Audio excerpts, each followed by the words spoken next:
Hello and welcome to Three Best Friends, limited edition Kingdom Hearts Volume 3, thinking of you wherever you are. I'm joined once again with my co-host Jake Palmer and our wonderful guest all the time, Alex O'Neill. It's me, your Kingdom Hearts buddy. Sorry, audio listeners, I didn't say anything. Jake's not there. Nope. He just got here. Just got here. He missed the opening. Yep. So this time we are covering Kingdom Hearts 2, which arguably is the best. Well, it's definitely the best so far, I think is the consensus. But so let's go through the story beats really fast, and then let's talk about the game. Our time with it and everything. So the game opens up. Roxas, who's this guy? We only saw a brief image of him at the end of Chain of Memories. Turns out after a short vacation on summer break, you realize he's a part of Organization 13, which is the clad in black cloak people from Chain of Memories. And Roxas was leaving the organization, as it were. His friend Axel tries to stop him, but as his members come back, he decides against it. You later realize why he's going against the fold. He enters the room where Sleeping Sora is from the end of Chain of Memories. Kind of a sad moment. Which I want to take a break in the story beat real fast. Talk about how sad this opening is in the context of everything once you realize everything.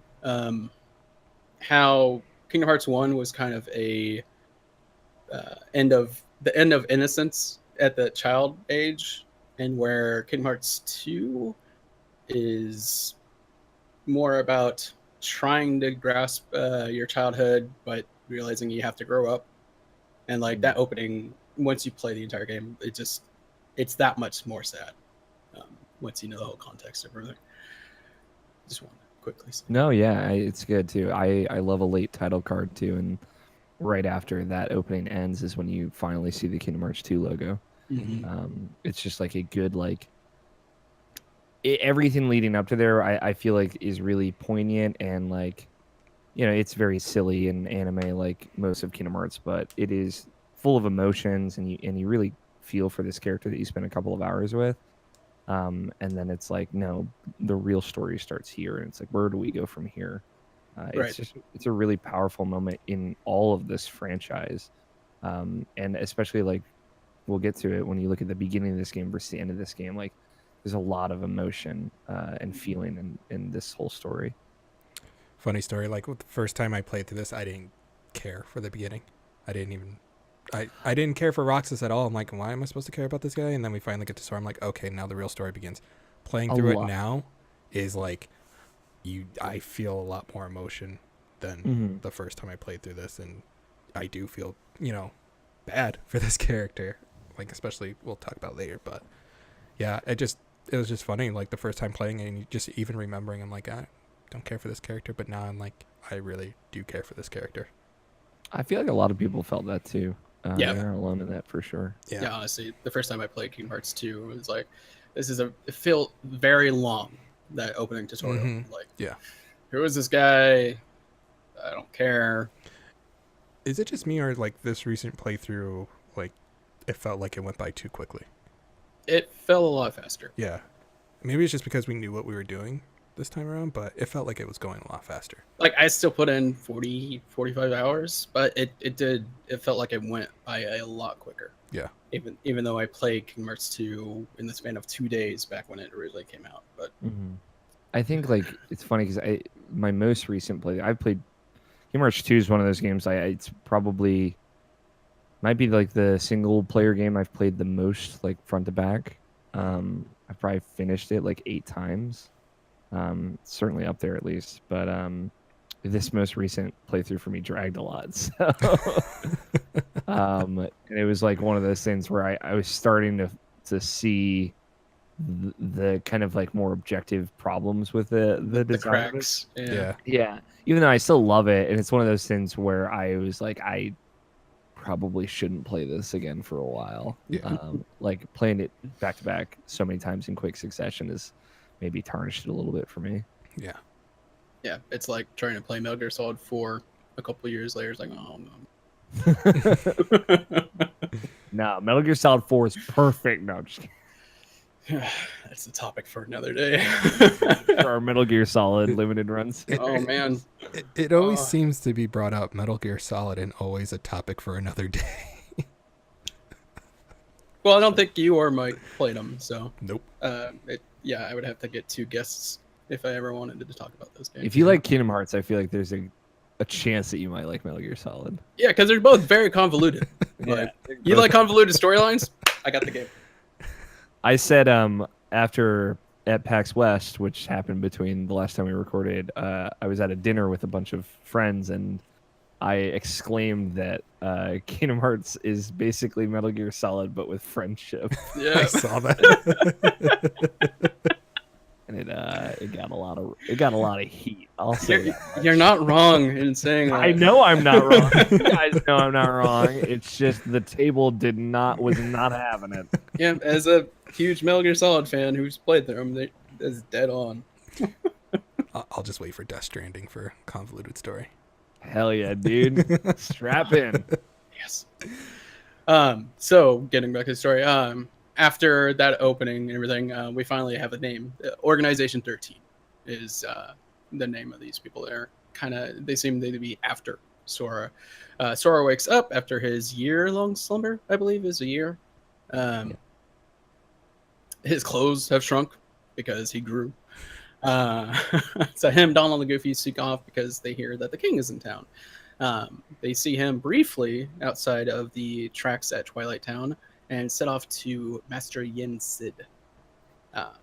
After a brief encounter with Pete, the lovable Disney character who is now a villain and harkens to the Heartless, he gets new clothes, new powers, which is probably my favorite part of Kingdom Hearts 2. Was the That was it. That was the number one moment. not the moment, the system. Oh yeah, new clothes. I'm done. Awesome. It was like, man, no moment in Kingdom Hearts 2 will ever be better than this. Low Pete. bar. Pete. I got some new digs. No, yeah. The drive system is incredible. Drive system is awesome. Yeah, I haven't even really looked into if there's something comparable what they're doing with 3, just because I want to be surprised. But yeah, I love the drive system. So he gets his new clothes, and they set off an adventure once again, visiting new and old worlds, Hollow Bastion being one of them. After, and correct me if I'm wrong, this time he's opening the pathways to new worlds this time, Yes. right? He's not locking, right? He's opening it. So he's essentially doing the exact opposite of what he did in the first game. So he sealed away very specific pathways to the hearts of worlds in the first game. These doors to light are similar to what Terra and Ven and Aqua use in Birth by Sleep. So, To get around to other places, Yeah, rather it's than actually having the door to the heart of the world. It's just accessing. yeah, it's something that Keyblade wielders can do, from what I understand. Okay, which, correct me if I'm wrong, isn't actually explained in this game. Now, right? Yensid says in the full Yensid fashion that there are like pathways that you can find between worlds, and he just basically leaves it very open-ended. And then I feel like Ericus is a little bit more specific and says like, "Hey, I'm opening the lanes." He uses the lanes between. Lanes between I worlds. started Birth by Sleep just recently.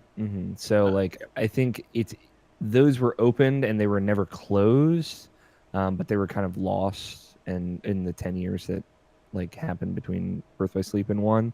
So I think it's a matter of like Sora is kind of finding his own way through those pathways. Oh, excuse me. So after opening those pathways, they have to return to Hollow Bastion and enter Ansem the Wise, not to be confused with Ansem from the first game, who turns out to... Here's where Kingdom Hearts starts to get convoluted. Ansem from Kingdom Hearts 1 is actually the Heartless of a man named Xehanort, which is a whole other tunnel we will discuss in Birth by Sleep. Hell yeah, we will. Dear God. So they have to enter the computer of Ansem, the actual Ansem, Ansem the Wise, or later to be real spoilers, Diz, this man clad in red. Not short for Disney. Right? Which, when I originally played the game, I thought there was more of him. He's Very like little. in like 2 scenes in the game. Yeah, very little. He's at the beginning and the end. Yeah. So they have to enter the computer. They meet Tron, which love Tron. Love So it. cool. So When cool. I originally played the game, I remember not liking the world. Really? Having replayed it, loved it. Yeah. I think I was just underleveled when I originally played it, when I got to there, which makes sense because my fight with I always forget his name. It's not Zigbar. Zaldin. Yeah. Zaldin. I Zaldin's, remember I needed help from Mickey like no other when I had that fight. Zaldin is like a very specific like difficulty leap spike in that game though. Yeah. Like they rebalanced it for. I only know this because I played a lot of the original versus final mix. Dude, they totally rebalanced that fight. Yeah, like they made I him did a on lot first easier. try. Didn't need Mickey at all. I actually didn't need Mickey my entire playthrough this time. They rebalanced all of Final Mix to generally be a little bit harder, but they made that fight easier. There's an asterisk in There's that. an addendum that we'll get to after. Of course, yeah, it's like they made the one difficulty spike boss fight easier. That was like infamous, and then one of the new ones, it's like, oh boy, Nope. here we go. Well, yeah, that new one and the one sprinkled throughout. I love those, by the way, once we get to that. Yeah. Which we'll talk about after the story. So storing them after they restore Tron's functions, there's stuff going on in the outside world. Turns out there's a buttload of Heartless forming coming in. So everyone, Cloud, Leon, he's called Leon in the game, right? Yeah. Not Squall. Aerith, Tifa, everyone comes together, is fighting off the Heartless. Sora makes his way. He fights Dimix. Yes, Yeah. Dimix. And Goofy seemingly dies. So at the dinner I was at, that was what was brought up, and from there, listen, I understand people don't like that about this game, or it's like a meme now, but in the moment, at the time, as like a 12-year-old kid, man, The first time playing through, like, you can't. Can you do that? Yeah, I was Can you like, kill whoa. me, Goofy? Are you doing this to me right now? The stakes were real. The first time I played Seriously. through that, I was so mad. I'm like, I'm killing every freaking Heartless I see right now.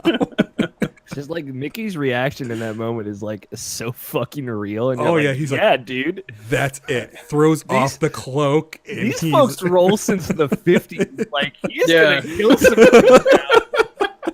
I thought the game was over. I thought Mickey just killed everyone at that point. Yep. Yeah, no, that was quite an experience playing that for the first time. Like a Disney character died. That never happens. Right. Disney characters don't die. But do Disney characters get Norted? We'll have to wait and find out. Oh god. For our Nort Report. The Nort Report, yes. We are coming up with some crazy things today. Oh, we're gonna have some segments in the KindaNYC episode of this. So strap in. Oh man. So Sora goes on to fight 1,000 Heartless. Loved that fight then. Still loved it today. For Final Mix, you had that new drive form, the limit form. Yes. Thank you. So- Thank you to the 1,000 Heartless for helping me. Seriously, So like cool. level that up so quick. It's then that you come across Zimus, the leader of the Nobodies and Organization 13, who is Xehanort's nobody. Xehanort, quote unquote, air quotes. And he words. He says that his goal and organization's goal is to create Kingdom Hearts for them to regain their hearts so that they exist, quote unquote. Sidebar. That whole exist thing, back then, like, it made sense. Now, like, with all the other information, it's like, I don't feel like that's the right vernacular they should have been using. They start once you get to the world that never was, they start like talking about being a complete being. But I think like there's just like this running theme of like nobody's like they do exist, right? Right. They have like a physical form, but it's just like the fact that they aren't supposed to exist is why they are often referred to as things that don't exist. Or that in some way like they matter less and thus they don't exist, things like that. Right.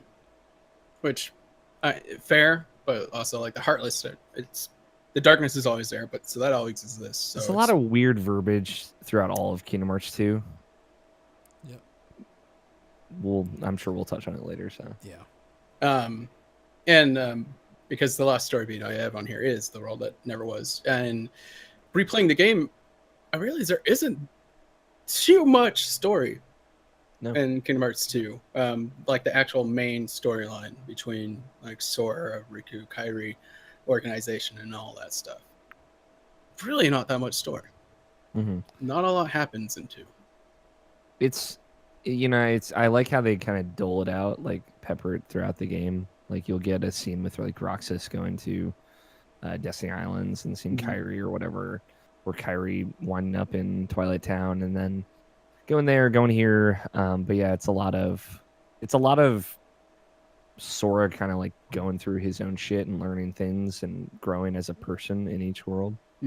And like there's a lot of that in Birth by Sleep as well. I think they get away from that format once they hit like Dream Drop Distance and stuff. Yeah. So after revisiting all the worlds and saving, or not banishing, but like destroying most of the Heartless in those worlds, you come to the world that never was, which it's in the space between, right? It's not in the realm of darkness and not in the realm of light. Yeah. Right. It's in the middle, just like the nobodies are. Okay. And how that works, we'll get into. Upon arriving, Sora in Final Mix, actually in the original too, but there isn't an actual fight in the original. He goes off and is pulled into this fight with a hooded figure, which is Roxas. Do you guys know why this happens? It's a fight within, right? It's because Axel died. I don't know if you realize that. Wait. Oh, so yeah. My takeaway from it was Roxas finally confirming whether or not Sora was the one that should exist, and that's what the fight was. Yeah, but the way I interpreted it was Axel's death kind of like sparked Roxas like kind of coming to his own, because Roxas and Sora don't really like kind of come back together until the end of this game. Right.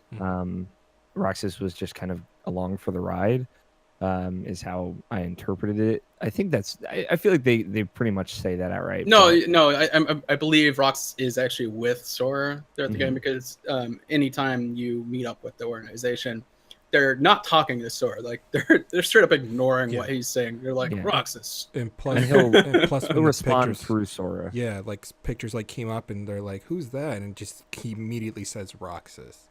Right, when he finds the picture in the pouch. So he's still like kind of there kicking, but he's not like awake and aware. And I feel like this moment is like sparked out because of Axel's death, and he wakes up and he's like, "No, we gotta settle this. We gotta hash this out." Yeah. So I take it that you guys didn't really like this fight. I enjoyed it. I died twice. I did, twice for me as well. But it took me time to figure out the mechanics of the fight. So I died a couple times, and I'm like, okay. And then the third time, it was way easier than the first 2 times, just because I knew what to do and everything. It wasn't my least favorite fight. That was a sad fight because of the music choice. Oh yeah, the music choice was like spot on, and it's like, do I really want to defeat him? Like, I have to defeat him, but it's really cool. I mean, like the first time I played it, so I played on Proud Mode when I like had the imported version of it, and I played on shout out to PS2. you for fucking playing this game. Yeah. I like at this point I always play Kingdom Hearts 2 on Proud Mode. So are you playing the final or the new ones on critical or? No, I don't. So I'm not a huge fan of critical just because the way it like actually changes mechanics of the game. So I've only played through Kingdom Hearts 2 Final Mix on critical once, and it was just to finish it and get the critical mode trophy. But I did play like the 0.2 a fragmentary passage. I played that on Proud. Of course, it ends up that was busted on Proud Mode. I don't know if you guys know about that, but No, I still haven't touched that game. Yeah. they patched it to make Proud Mode easier. But you finished it. I before finished the it patch? on the real Proud Mode. Yeah, there you go. Where like the final boss of that thing is just a goddamn misery slog. Is it just but- like the misery slog where you have to go through in the final mix for the secret boss? Oh Jesus! No, it's just like very difficult Okay. and like you take way too much damage. But yeah, like the first time I played through this fight on Proud Mode on the PS2 version, I died like 15 times. I had a lot of trouble with it. Really? But I really like it. It's like way easier for me now once you figure out how to get his keyblades. But Mhm. it's such a cool fight both visually and like mechanically. And I'm just Roxas never really had his moment until after Kingdom Hearts 2. Yeah, So like the fact that they gave him his kind of moment in the Final Mix version of that game is really cool to me. That yeah, especially the cutscene that happens after the fight mhm. with him and Axel, which I believe is exclusive to Final Mix. It's not. Yeah, it's one of the new ones. Yeah. A lot of new, Dude. we'll have to revisit some of those new cutscenes because I'm curious what you guys. Yeah, think. there's Yeah. one I specifically left out during the Return to Hollow Bastion that I wanted to talk about after. Yeah, I teared up during that new cutscene. Me with too. Roxas, and I'm like, my boys, It's really my boys. it's like especially after 358, like you like really care about that Oh relationship. yeah. Mhm. Yep. I think that's like one of the better relationships in coming out of Kingdom Hearts. Those Mhm. two have the best relationship out of any other character in the franchise. I still am Thus pretty far. biased Thus to Riku and Sora's. Yeah. Right. Specifically because of Kingdom Hearts 2. Mhm. And like we can touch on this because they're all those big moments are after this. Right. But like one thing I love about Kingdom Hearts is like how well it portrays friendship. Yeah. Like I know that sounds really silly, but there's not a lot of games about friendship. There's a lot of games about romance. Mhm. It was one of my takeaways from the first season of The Life is Strange. Though I think like there's room to interpret that relationship that's core to that game as romantic as well. It's like it's just sort of your really real, well done. Like not everything is easy, not everything is great, but Everything's not simple and clean. yeah, exactly. Everything's not simple and clean. Sometimes you're looking for sanctuary, and Does that mean I have to meet your father? that was good. I have no retort for that. But it's I like how well or how committed they are to showing like these characters like go through rough patches and like they disagree sometimes, but like they're there for each other. And I think like Roxas and Axel especially like they have the good and the bad for sure. Yeah.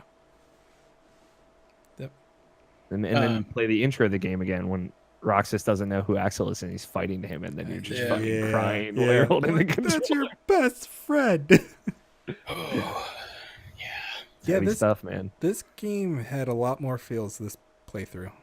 A lot more to Yeah. me. Because a Especially lot with- more makes sense now. Yeah. I mean, there's still stuff that still doesn't make sense right now, but that's for down the road when more gets opened up through the Yeah. story. Yeah, because there's also an element to even Roxas and Axel's relationship that's down the road. Yeah. That I don't even really know about yet.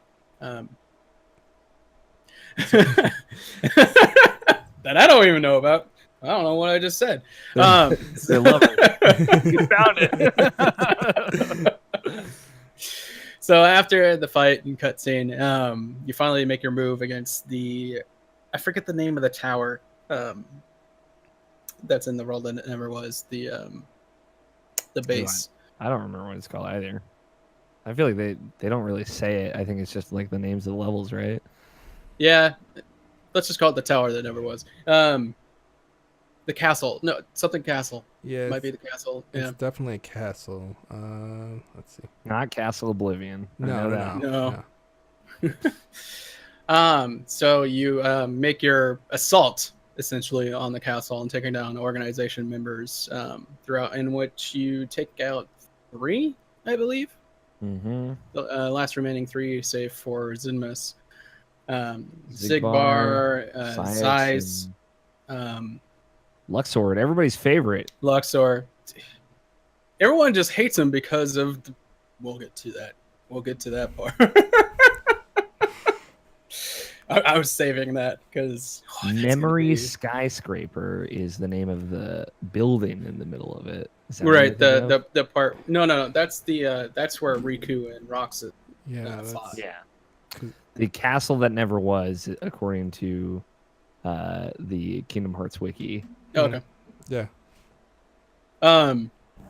And so after the assault and everything, you finally see Ansem, the Wise, is there. Him and Mickey are talking, and Ansem has this device that to essentially encode Kingdom Hearts, which sounds like a fantastic idea. And Ansem's plans don't ever go wrong. Dummy. Yeah.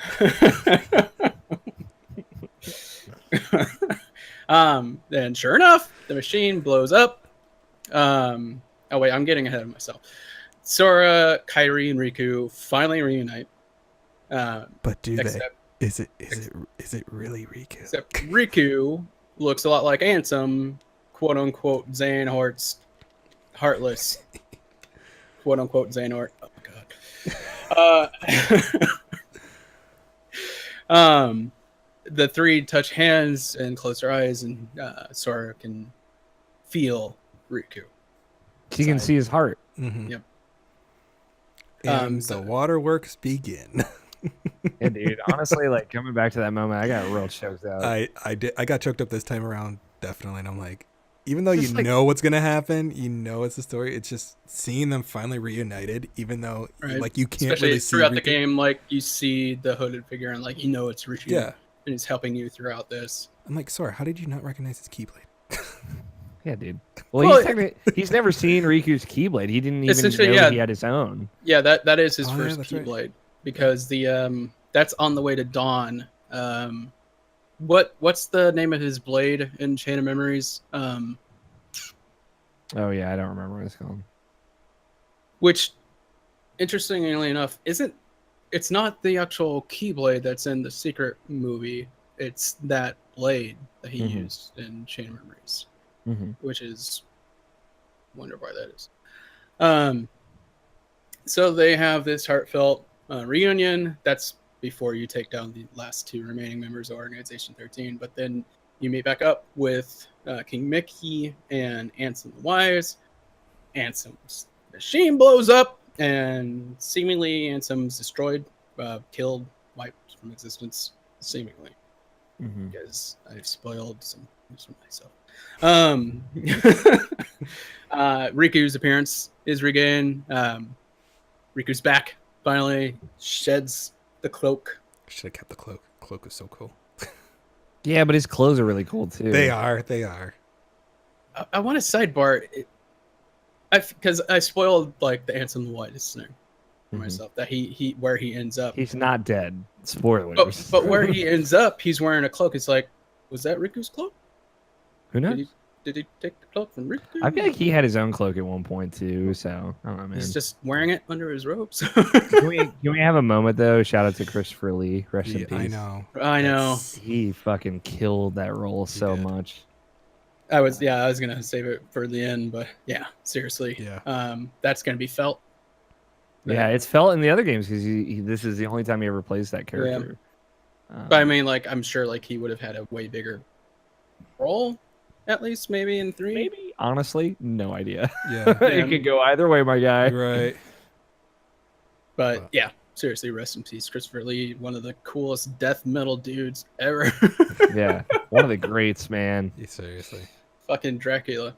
He was Dracula. Dracula, Sauron, and Ansem the Wise. Right? Don't cross paths with him at all. Count Dooku, but we don't talk about We don't talk about that. I don't know what you're talking about. Actually. God, what if there's Count Dooku? Don't say that. Why would you do Why it? would you put that into the ether? Dear God. Okay. Nobody that works on Kingdom Hearts ever listen to this podcast, please. They'd obviously put General Grievous in for. Can you imagine that fight scene though? Dude, that'd be fucking sick. That Like, cool QTEs like on 2 that. minutes. Yeah.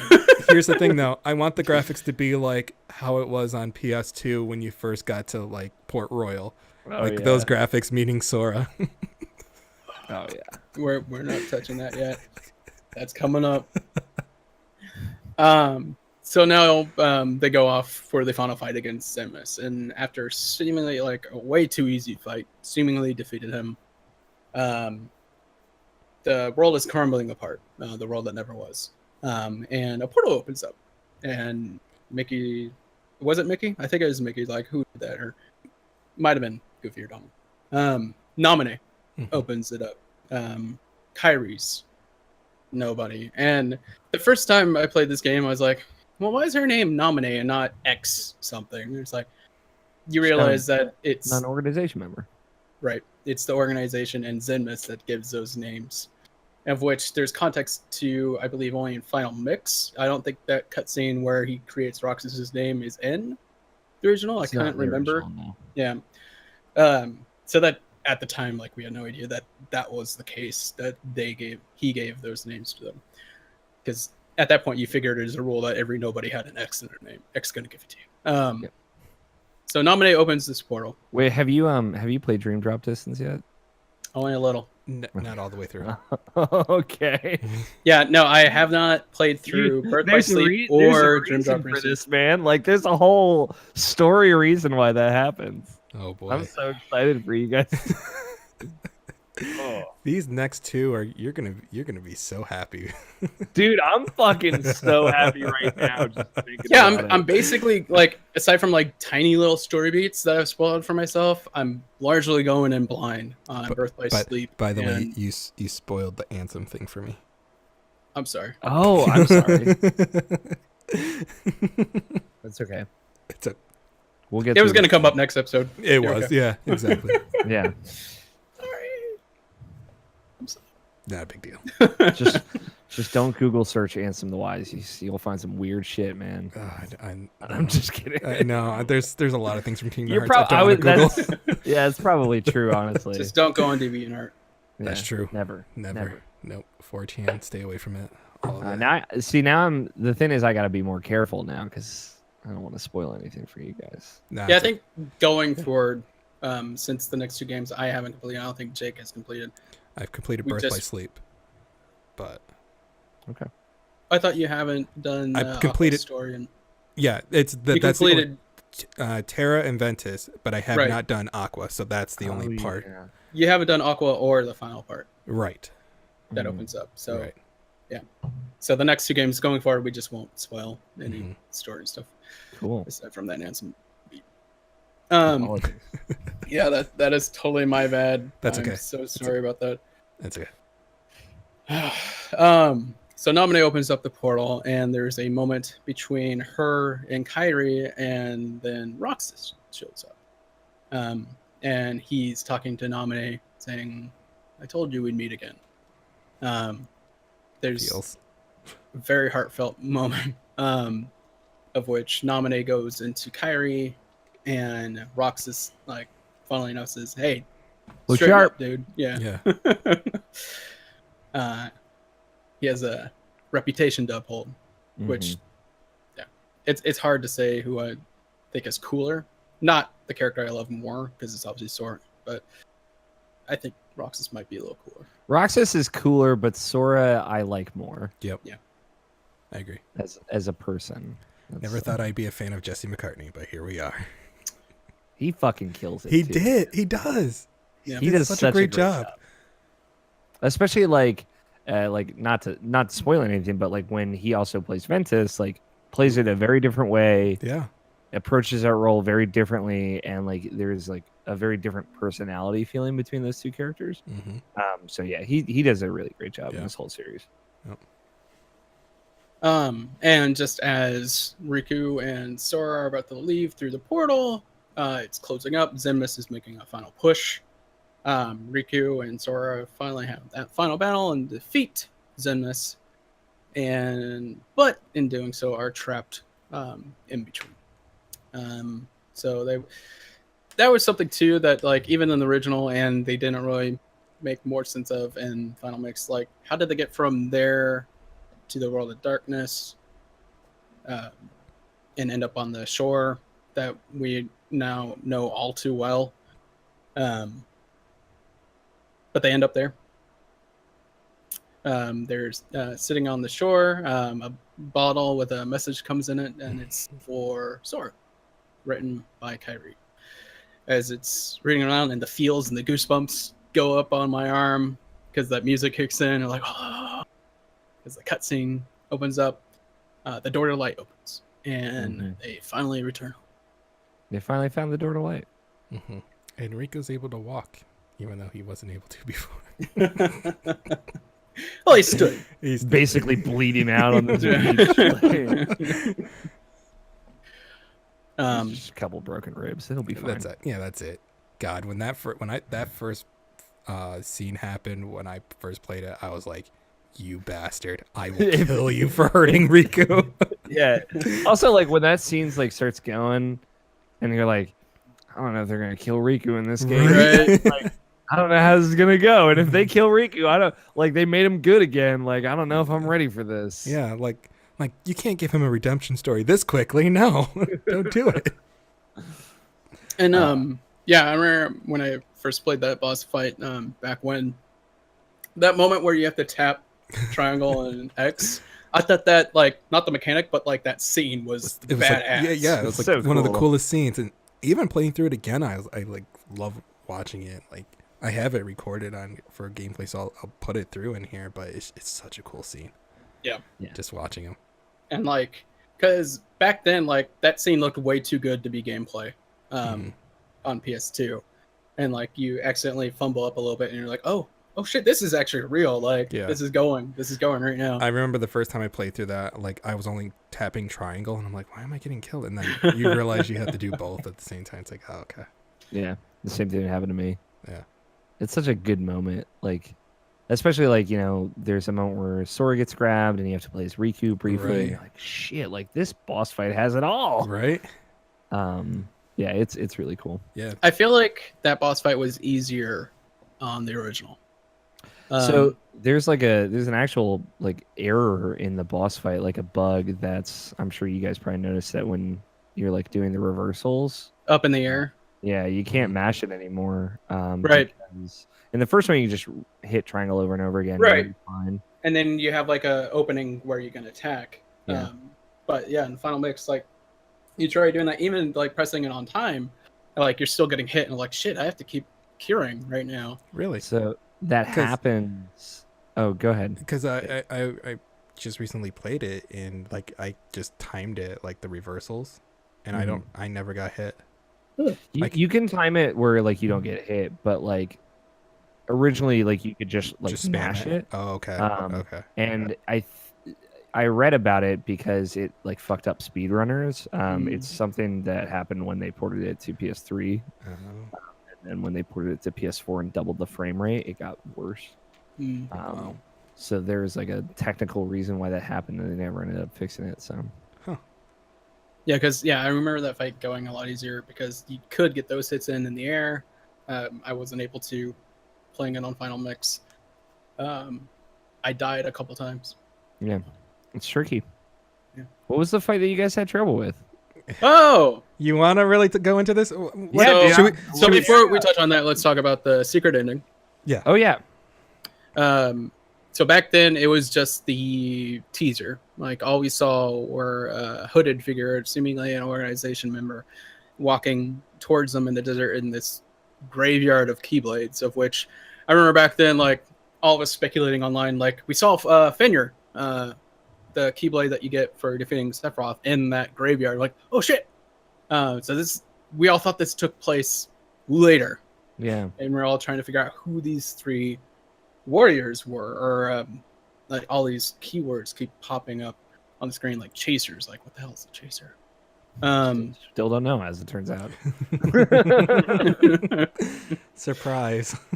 And then there's 3 blades. I would say keyblades, but like I was saying, the one that represents Riku that's stuck in there is actually the blade of darkness that he uses in Chain of Memories. Mm-hmm. Not his actual keyblade, of which makes sense now because this takes place before, and that keyblade wasn't around, I guess, because that's actually Riku's keyblade. But it opens up the question, like, so why is that blade of darkness there? But yeah, so there's these 3 warriors clad in armor. The other 2 were Mickey and Sora's Sora, keyblades. yeah. So, like, none of this really mattered. Like, Right. we should have known better. Yeah. That's not true. How could we have known? It was No. 2005. Yeah, we were all like, what the hell is this made? Like, who are these people? Like, okay, that has to be Sora. Is that Riku because he's taller? Right. Mhm. Like, that's what you assumed, and you're like, And then there's a girl, and you're like, oh shit, is that Kyrie? right. Right. But like Kyrie's keyblade wasn't there. And... yeah. So back then that's the only secret ending we had. But The with final mix version. you get this whole open up thing with this dude with yellow eyes and another dude in armor that looks just like the armor that Riku had in Kingdom Hearts 1 when he's possessed by quote unquote Ansem. Jesus Christ. Just embrace it, man. You have to at this point. And we get a look at these 3 new warriors, and one of them looks just like Roxas. So let's talk about the fight that Jake and I are talking about. Yeah. Oh, real quick, just as the last bit of the story bit, the whole conversation that Riku and Sora have at the end of that game, I think, is great and perfect. Yeah. Mm-hmm. And it gives me lots of feels, and it's the reason why Kingdom Hearts 2 it's part of the reason why it's one of my favorite games of all time, and it's a big part of why it's my favorite Kingdom Hearts game. Just like the front to back story of them coming back together and being there for each other is just really powerful for me, and it's great. Now tell me about your fight. All right. Check. So, there's a secret ending boss out of like all these Kingdom Hearts games. There's always someone to fight. So in the original, God it was damn you, Sephiroth. Terra. Oh yeah. Okay. Lingering Will. Lingering Will, as it is. And let me say this, even trying to get through to the area with all the organization members, the data versions of them, I think I was like 67 or something trying to get through that area.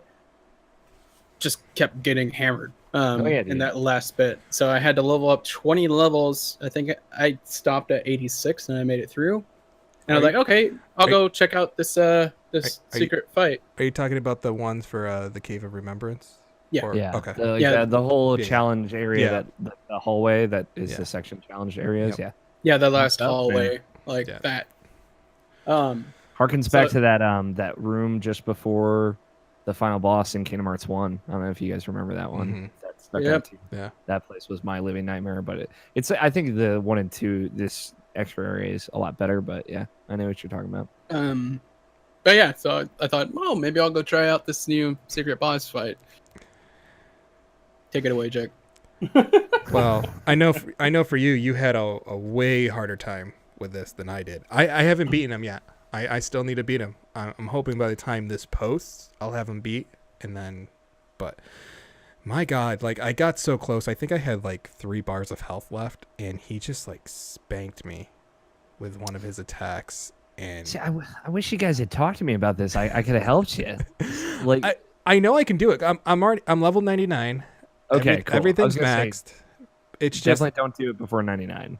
Yeah, it's just the problem is like sometimes he opens up with a different attack where it's just like that whole battle's screwed by the time like you get over. Like I forgot which one it was, but he opened up with attack and I didn't even get to put damage on him for the first 3 minutes. It's probably one of his seals, right? Yeah, it was the seals, and it was the magic one. Yeah, the magic seal. That's that's the worst seal. So like this is the terrified the lingering will fight is like probably my favorite boss fight in any video game. It's just like because it is so intense. Like we're past the big leagues, y'all. Yeah. Like this is the pro circuit. It's one of those things where I have every one of his attacks memorized at this point because I've played it so much. I've probably put like 10 hours into just fighting that fight. Right. Again, Kingdom Hearts 2, one of my favorite games of all time. And yeah, I love that fight. I know exactly what you're talking about. It's one of those things where you just so it's all based on random seeds. So like he will do something different every time you fight him. So it's he'll have certain patterns that he'll lean into, right? Based on his opening move. So if he does the seal right out the gate, that's going to be a harder version of that fight, because he's going to lean on that move more. But yeah, I have like down to like frame precision his desperation move like memorized at this point. Like I know exactly when to guard, when to turn around and guard. Right. The thing. Thank God for final form. There, that glide saved me. I have a couple of tips that might help though. If he seals your attack, which for me hurts way more. Yeah. My trick is to, instead of like trying to use magic to hurt him or sustain him, like they kind of try and guide you into doing, use limit form and use the Sonic Rave ability, because you are invincible as long as you are in one of your limits, and when you connect with a limited attack, you actually heal yourself. So if he does the seal attack, you can in one, as long as you have all 8 drive gauges at that point, you have 2 attempts to use limit form, and you can use like 1 full limit form to get basically break his seal and get your attack or healing back. It doesn't. So if he seals magic, that doesn't work, but you can just use your regular attack. Yeah, when he seals magic, I'm like, go for it, okay. But it's like when he seals the attack, which I had it reversed. But yeah, when he seals the attack, that's the one that hurts the most. And this is like the only fight that I found. What's the dash that you get from Wisdom Form useful? Quick run. Because you can get out of the way of his seals specifically. Yeah, you can dodge roll through him too, but yeah, the quick run helped. Even the glide helped tremendously. It's completely clutch. You cannot do that fight without glide. No. I tried thinking about it. I'm like, there's no way. Like, especially when he's like going around following you, like hitting the attack, like gliding out of there. Like sometimes he'll like dash right there, but even his glide, most of his attacks, like I would just say, use dodge roll for. Like he does like that back and forth, like air dash attack. Just dodge roll right into it and you'll dodge it. And then I don't like to do dodge roll for it because the timing's a lot trickier, but like when he gets on his Keyblade glider and charges you can use dodge roll right through that as well. So like it's trying to keep your movement space to like a really tight circle, so that way you're ready for when he does his gauntlet punch, which you can guard and then break out of to hit him. Or you can like double jump out of the way of like his like circular Keyblade attack where he like creates the loop of keys. But yeah, just keep at it. Like it took me probably like 4 hours of attempts, like maybe 30 to 50 attempts. Yeah, I know I know I can do it. It's just the fact of like being the last one was the one where he blocked my attack, and I'm like, I can't do that. Like So I just put it down because we have recent games that we got to play, but I do want to beat that boss before anything. The limit form thing, it like when I saw that as a strategy, like that changed. It made it a lot easier for me. And the only other thing I would say is just like, so the way his armor works is like, the more hits you put into a combo, the more damage you do. Obviously, I'm sure you probably noticed that. Yeah. So any skills that you have that increase damage with combo or increase the length of your combo, you want to use. Yeah, my aerial tech is all the way maxed out for combos. Okay. My ground is not maxed out because I like using the explosion quickly. Explosion's really good though because it'll hit them multiple times. Yeah. So I would say try and keep them on the ground Yeah. and use ground-based combos instead of aerial combos. But that horizontal slash though, that comes in so clutch and does so much damage. It does. I've just I had better luck with the ground combos. Yeah. Plus, if he's in the air when he hits his desperation state, where he breaks your combo, it's way harder to deal with. Yeah, exactly. Yeah. So, okay, you got this, man. Yeah. Whereas I gave up. I mean, so I've done all 13 organization fights and the terror fight and all 13 mushrooms on proud mode. So I'm just a masochist. Those mushroom fights are different. They're fun. Yeah. They're basically mini games. Yeah. There's only one that really fucking pissed me off.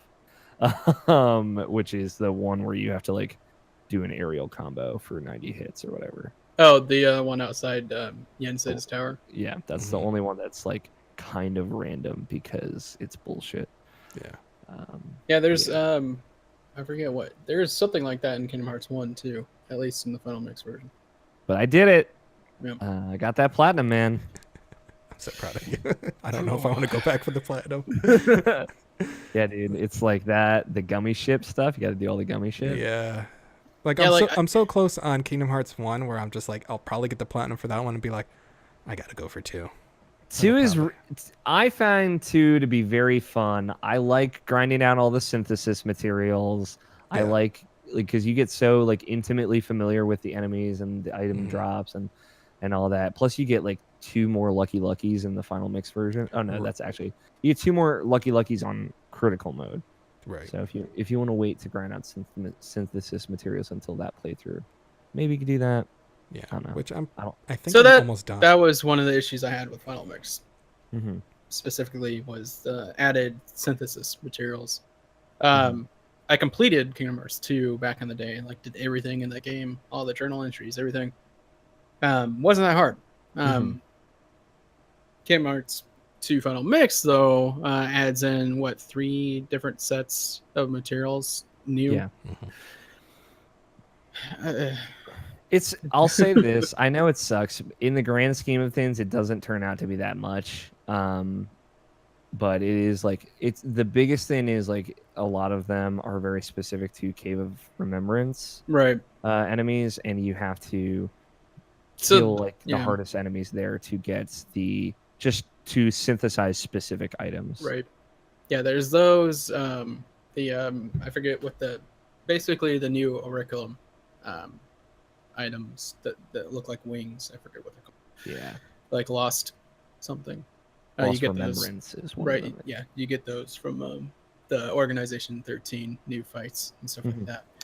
And then the mushroom items. Yeah.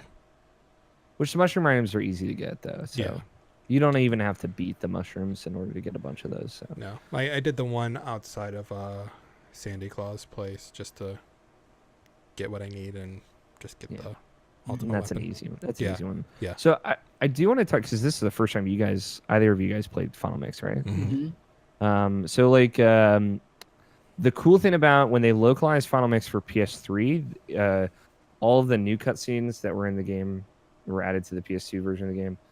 They did English voice acting for them for the PS3 version. That was the first time they ever had an English VO. Wait, I thought Final Mix and the original Final Mix for 2 in Japan was English VO with subtitles. It was English VO with subtitles, but the new cutscenes were just silent. That's right. Right. Yeah. So all the new cutscenes were done VO for the PS3 version of this game. Yeah. Save for the Lingering Wheels silent.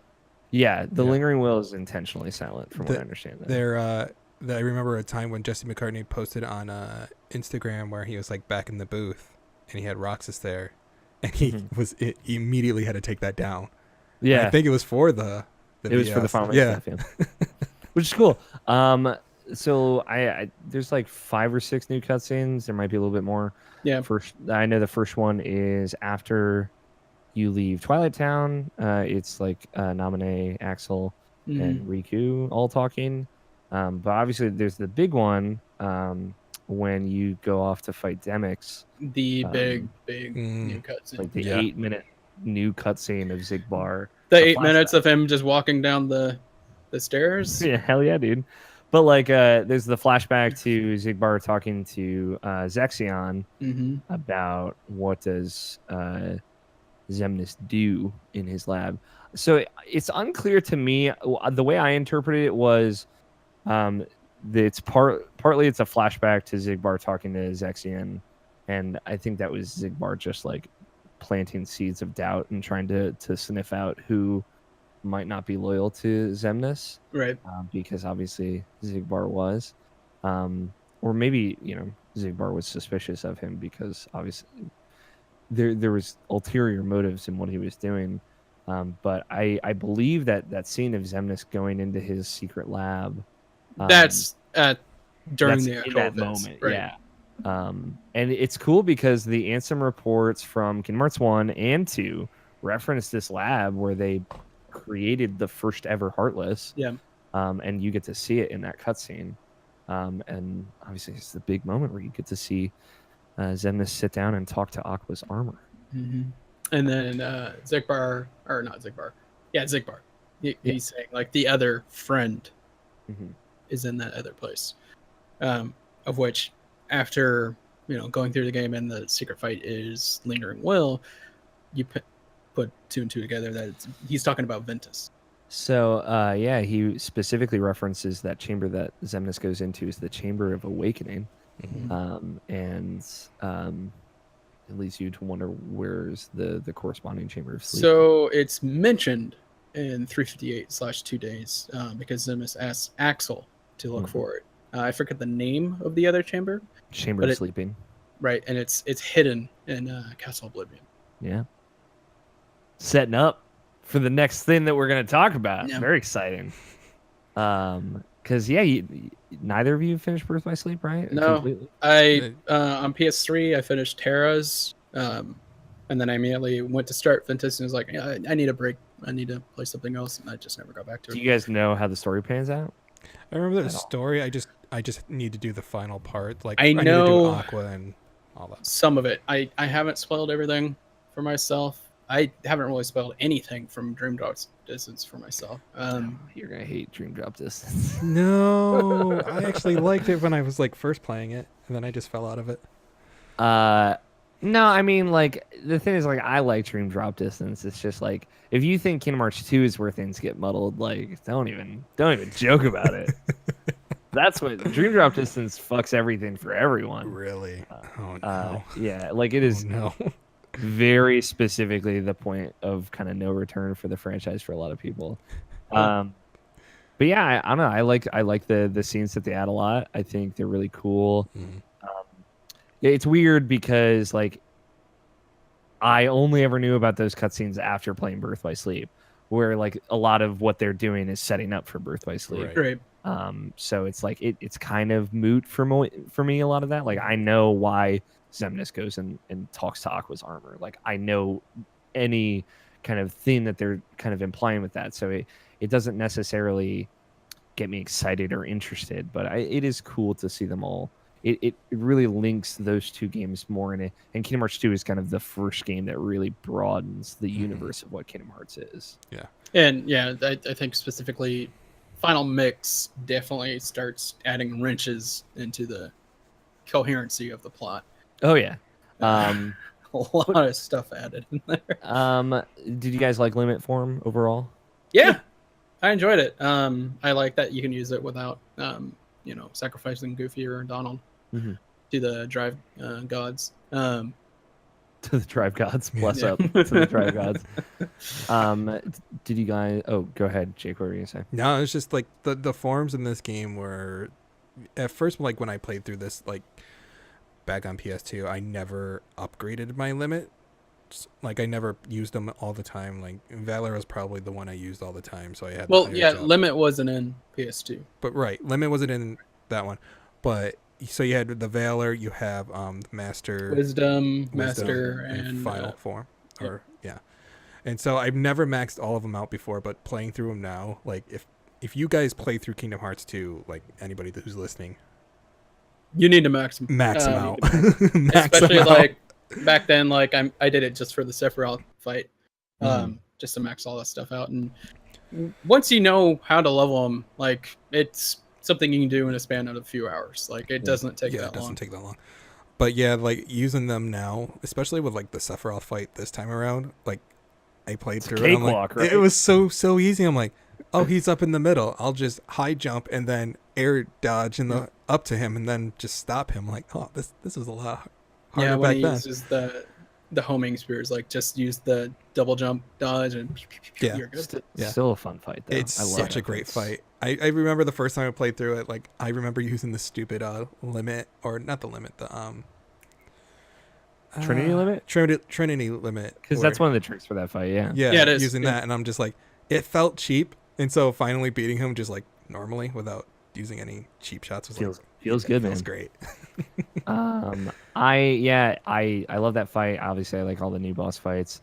The all of the organization fights are really cool because they change. Yeah, especially like the new ones. Like oh yeah, that's right. You guys hadn't seen like the kind of reimagining. I guess you all just played Chain of Memories, but the reimagining of those fights in the Kingdom Hearts 2's battle system is so cool. Yeah. Oh, they were so much fun. Playing against what's his name, the dude with the big blade, Lexius. Lexius. The level. the time window you have to do the reaction command on that to finish the fight aggravated me so much because like his power level is at like 60 something. I'm like, okay, yeah, I can end it now. Kept missing the window because I was in the middle of a combo, and he got all the way up to 99999. Oh man, it's really hard to finish it if you get to that level too. Yeah. I did, I got it, but I was just like, yeah. How do you feel about Marluxia? That Marluxia fight. I still need to finish that fight. It's fun. It's difficult and it's good hard. way. Yeah. I love how they reimagine the fights because you go through the silhouettes and you're like, all right, these are easy, and then you go through the finals like, holy crap, they're faster, they're stronger. Yeah. It's so much fun. It's all based on that Kingdom Hearts 2 like fast combat. Yeah. The Marluxia was another like time frame window with the reaction command that I kept missing. That's why there's two different ones that you can do depending on where you are in relation to his sight. But like one that really matters because you get your hits back. Yeah. And I kept missing that. Took me a while to realize like the hits were based on your level too. So I was like, oh, okay, this makes sense now. Mm-hmm. And for me, Marluxia was hard doing that fight, but Larxine's also a really hard fight, especially like if you want to actually use the action command in that fight where you combine the two of Larxine double images. Super cool, super satisfying to do. But that was the first one I did, and I was like, oh no, I should have saved this for later. yeah. I like that each fight has its own action command. Yeah. Kind of based around with it, from Roxas to Marluxia and everything. Is it Zexion with the book? Yep. Yeah, I loved that fight. Super cool. Really? Because I did not like that one. The first time I tried it was like when you first get to it and like it first opens up. I'm like, oh, I'm not ready for this. Mm-hmm. But going back to it, loved it. Like the mechanics and everything. I still don't know what to do when it like starts flashing the blue and red lights. I'm like, what am I supposed to do here? And I still get hit, but it's still a fun fight. Yeah, one of those. So basically, it's like 3 books. One of them flashes just like green, or like it's wherever like it's like a roulette, and wherever it lands on, you have to like dodge roll into really quickly. Right. And then it'll like a barrier will go up, and all the meteors won't be able to hit you. And Zexion's actual book will be there, and you can just get free hits on him to break it out of the book. It's really cool. I think all of those fights are really cool. I like the data fights a lot too because they basically totally flip those mechanics on their head. Like weirdly enough, the hardest data recreation battle, or in my opinion, the hardest one is Luxord, because of the time gauge. It's like it's kind of a joke fight when you play it in the actual story, but that time gauge makes it really, really hard. And all those data fights, everyone has like max health bars. They're just very difficult. Yeah. Luxord, when you get to him in the castle, like that's probably the easiest boss fight in the game. Yeah. It's like a fun idea. This weird like battling the bar, but it's not hard by any means. Right. But yeah, having the hard versions of all those fights, being able to fight them as many times as you want, being able to fight Terra as much as you want, the Lingering Will, and No, like, thank you. no, yeah, I don't know, I fought that boss fight like a lot. Just Yeah, for fun. It's when a great when I went challenge. in, level 86, and like he's throwing all these different moves at me. I'm trying to just glide away, and like, oh, it just keeps following me. Like this isn't gonna disappear. And then he shoots another of those balls, and we're like, oh, I'm fucked. So good. And there's also like other little new stuff in Final Mix too, like the stickers is a new collectible. Yeah. Right. The puzzle pieces, that was a Yeah, lot of puzzle fun. pieces. Yeah, that's what I meant. But and then if you finish a puzzle, you get like a rare item, which is cool. The update to Christmas Town. There's Christmas Town music now. Yep. There was not. It was just the Halloween Town music in Kingdom Hearts 2. Yeah, and while we're talking about music, what is still arguably the worst world in the game, no contention. Port Royal. That fucking song. To be fair, like they've gone the full arc, man. They redeemed it. Kingdom Hearts 3, man. Dreams come true. I'm very, very surprised, and hopefully they license more than one song. Because seriously, they only licensed that one song, and it's only like a little bit of that song, and it sounds so much worse than the original version of the song. Like, it's like somebody playing a rusty trumpet into a metal trash can. Can I just say though, like playing through that world again pissed me off because just the guys not being able to go back into the sunlight. So that is the worst fucking mechanic in the game. It's like you can't even put them back in the sunlight. Great idea. Great on paper. I'm gonna stand by the sunlight and they'll come over to me. Nope, they're just gonna shoot, and then they're gonna run over to Donald and Goofy. They're gonna kill Donald, and Donald's always dead for some reason. And he never heals me. He heals me. He heals more in this game than he did in the first one. I will say that. Yeah, that's true. First one, he never healed me. At least their items refill automatically, dude. Oh my god. Goofy just using mega potions when fucking Beast has like half health, and you're like, "What the fuck are you doing, Goofy?" I had to stop. I took all items off those characters because I like got hit once and like Sora and like stop.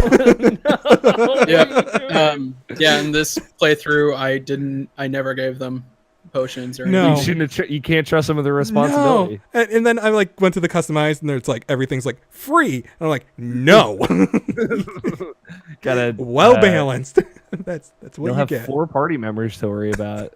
Maybe one of the 4. Maybe Buzz Lightyear will finally fucking heal me. Is all I'm saying. Donald. At one point I had to remove Donald's attack spells. Just gave him cure. Like, all right, you're just a health bitch. This is what's happening right now. This is all I want you to do. Please don't mess. My God, I had him like just do whatever you want. The amount of times he casts thunder, I'm like, you stop. I'm gonna take that move away from you in a second. But yeah, no, the Pirates world. Yeah, that was like least favorite one. I'm looking forward to Kingdom Hearts 3 because of the way it looks. I hope they redeem it. I think they will because especially with the way it looks, like, oh, they can look real in this world. It's not out of place. Right. I think my biggest issue with that world was like the movie had just come out. Obviously, it was a huge hit. Like everyone loved Pirates of the Caribbean back then, but the story of that world is just 1-to-1. It like they just took the story from the movie. It's like nothing really interesting is going on here. Bad impersonations all around. One song from the movie. I do remember not liking the Heartless fight. My first go around back when didn't have an issue with it this time. Like when you're trying to find all the gold pieces and stuff. But yeah, still my least favorite role. Do you how do you guys? Where would you rank Kingdom Hearts 2 now for? It's definitely the fifth. It's definitely the number one. It's still the forefront. Yeah. For me, it's Kingdom Hearts 2, Kingdom Hearts, Chain of Memories, 358/2 days. Okay. I'm curious. So like most people that I've talked to, you'll get a Kingdom Hearts 1 preferred person every now and again. But most people I talk to it's gonna be either 2 or Birth by Sleep. Yep. So like, Just and that updated combat system is what makes it so much better, in my opinion. Yeah. So one other thing I was gonna mention, actually, they in part of the rebalancing of Kingdom Hearts 2 for the final mix version, they changed the MP rage rates, but more importantly, they changed how quickly your drive gauge refills when you're in MP rage. Yeah, it's that thing feels fast. Yeah. It's noticeably faster, and it basically it lets you engage with all of the mechanics faster. So like, you're using all your magic, then you're building your drive gauge, then you're using your drives, then you're using all your magic, then you're building your drive gauge, and it creates like a really, really great loop. Yeah. And they like really hit a balance and hit a stride in the final mix version of this game. Yeah. It's cool. It's great. I love this version of this game. I love this game a lot. And yeah, shout out to like what made combat in 2 feel that much better was the reaction commands. That makes that game, and like replaying that after playing Final Fantasy 15, which largely similarly just copies and pastes the combat from Kingdom Hearts, but it doesn't have those reaction commands. And yeah, for me, like 15 also, like the auto battle aspect of it, of being able to hold the attack button versus having to actually hit it, and like it really hurts the combat for me in that game. I love 15, but I enjoyed it like far more than I should have, except chapter 13. I love it all, man. I'm one of those. It just seemed weird that like they dumbed down the combat and it didn't feel as good, whereas Kingdom Hearts 2 did, and it still does feel great to play. And it was the same team that worked on 15 that worked on Kingdom Hearts 2. And it's like, why didn't they? For some of it, like, keep in mind, once 15 became the game that it became. Right. Yeah. Originally, it was Kingdom Hearts 2 team and Advent Children team that was working on 15. Yeah. So, it's hearing everything about 3, and like, I know you guys haven't played 0.2 yet, but like, it's very much taking more after Kingdom Hearts 2 than it is after like Birth by Sleep or Dream Drop Distance, something that uses the command deck. Right. It's like full on what you would want from a continuation of Kingdom Hearts 2's combat. And I'm very excited. Yeah. It does look like it's a little bit more fast paced too compared to the other ones, and it just gets me so excited for that game. And it looks so beautiful. It looks gorgeous. I'm happy to say, because I had not seen it in writing anywhere, but having now seen Kingdom Hearts 3 being played, it's locked 60 frames, man. Looks fucking good. Yeah. At least on PS4 Pro. So. Honestly, Kingdom Hearts 3 is probably going to be my number 1 game just because they have Toy Story World in it. Like, Toy Story is my absolute favorite of all time. They got Monsters Inc. They got Toy Story. I know. They got maybe a good Pirates of the Caribbean world.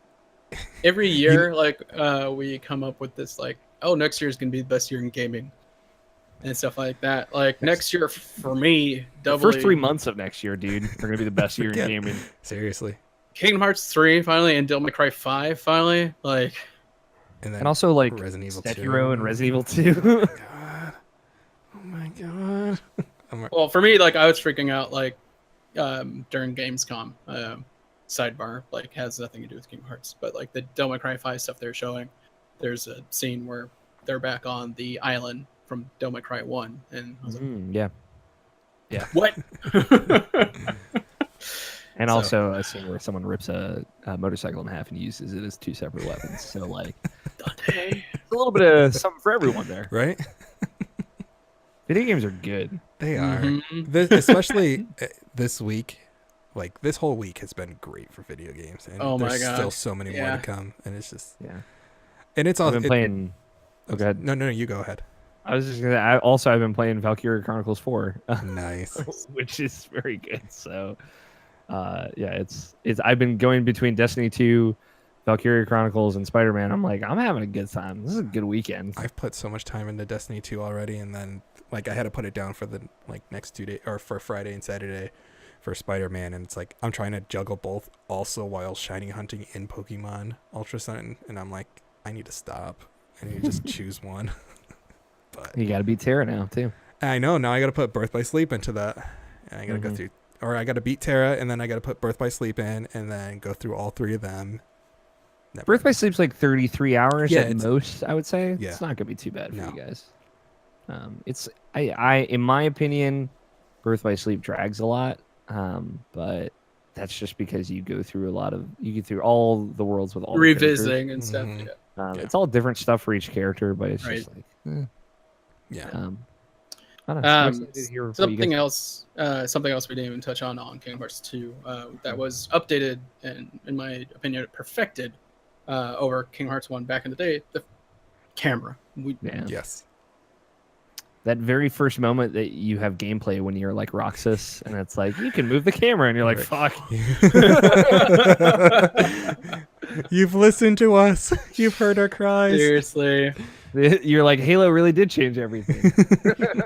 Well, I mean, like, to be fair, like, Kingdom Hearts was like one of the first action RPGs that Square Enix did, or Squaresoft still at the time. They did the Bouncer, but that was a brawler, PS2 launch title. So, like, to their credit, like, yeah, this is actually like how a lot of games controlled back then, like just do left and right camera control. Oh my god, they learned so much in those couple of years, and it just feels so good. Yeah, Kingdom Hearts 2 feels like a modern video game. Yeah. Like gameplay wise. Yeah. For anyone that's still playing through like Kingdom Hearts 1 and they don't know if they want to continue it, keep pushing through it. Kingdom Hearts 2, like it's so much worth better. it. It's so worth it. So worth it. Story wise, it's worth it, but even just like the new elements of everything that they've done, movement, the combat, everything is updated and works so well.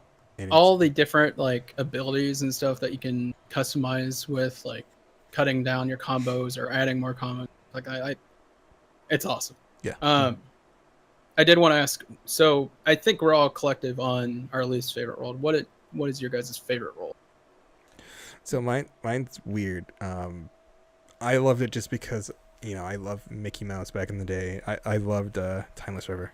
That was like one of my favorites, just seeing old school That is Mickey. great. Like Yeah. back like when I played it originally, like, oh cool, that's a cool throwback. But now like 13 years later, like almost 30 years old, and like seeing this, I'm like, oh, I remember when I saw Steamboat Willie the first time. It's such a great callback, and it's like I'm sure I'm gonna feel differently once Kingdom Hearts 3 comes out. Like, Toy Story World's gonna be my favorite world of all time, but right now, like, Timeless River just hits a great spot. It's just old school Mickey. I always loved that character creation of Mickey as well. I always loved that look and the Voiceless style. Mickey. Yeah. And seeing old school Pete. Pete. And also like the different references to the other like kind of different old school Disney cartoons. Yeah. Of like the burning building and the bedroom with the black hole and and stuff like that. It's cool. And the look of Sora and Donald and Goofy was just amazing. I just love how they fit into every single world that they go into. One of my questions: are we ever going to see Maribel? Maribel, I believe, is the cow girl that's Goofy's girlfriend. I don't know. Because like Daisy's in there. I think Daisy's more well known than Maribel, to be honest.